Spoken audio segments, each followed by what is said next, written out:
Good morning. My name is Castro Estrada, Vice President of the Board of Directors at the Coachella Valley Water District.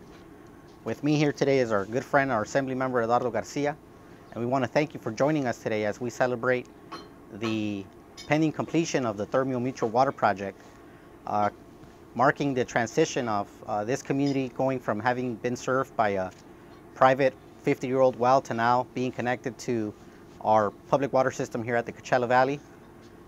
Because this well was old, the community here from time to time suffered from low water pressures. We also know that there was sanding in their private internal plumbing. And thanks to a grant that we received from the state of California, we've been able to install about 2,000 feet of 8-inch pipeline, primarily here down the street on the two main streets into this community, the street here on Nela and the street on Rosa. In a moment, we're going to mark the occasion by turning the wheel in a ceremonial celebration of the new system now connecting to this community. But first, I'd like to give our Assembly Member Eduardo Garcia a chance to make a few remarks. Good morning, everyone, and thank you, Vice President Estrada, for the invitation to participate with you all.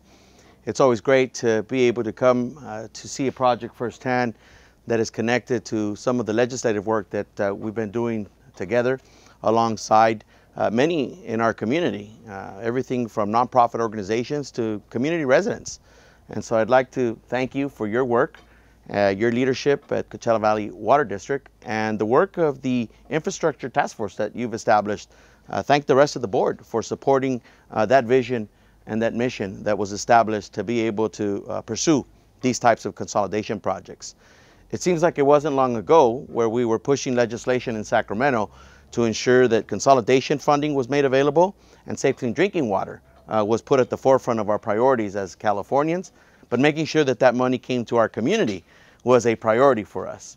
And to be here today to see the fruits of that labor is truly a celebration to be had. I know that this is the second of 3 projects funded at $3.3 million from the SAFER program, and we just hope that we continue to see more money come this way from SB 200 to ensure that other communities have the opportunity to consolidate their systems and ensure that clean drinking water is made available for all residents of East Coachella Valley and the entire communities that we serve. And we know we have a lot of work to do, but it only will happen through collaboration and cooperation. We've got to continue to work with our federal partners, the EPA, where we know we have some serious problems on tribal lands that require their attention. We know that we have other systems similar to this to consolidate in the region.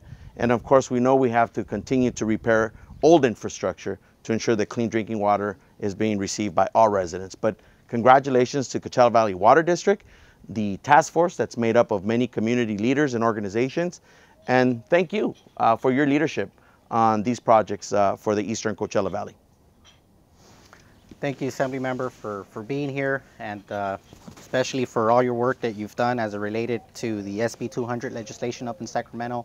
I know that took a lot of effort. There was a lot of versions of how to create the funding, but at the end of the day, the funding was created, and it's that funding that's allowed us to execute these type of projects that we know are needed, not just here in the Eastern Coachella Valley, but across California. And so I really want to thank you. I think CVWD wants to thank you, the community wants to thank you for your efforts. And with that, I'd also like to thank our staff at the Coachella Valley Water District. I'd like to thank our contractor, Jones Brothers, the folks at the State Water Resource Control Board and their staff. I know that they've been a tremendous help at the Division of Financial Assistance, Division of Drinking Water, the folks at all the staff at the SAFER program.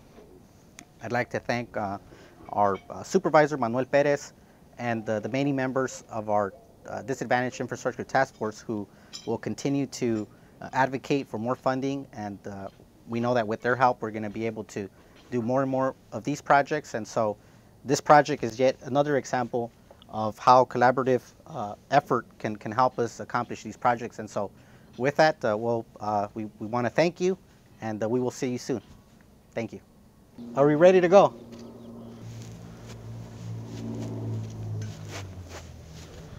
Thank you, everyone, for joining us today. See you soon.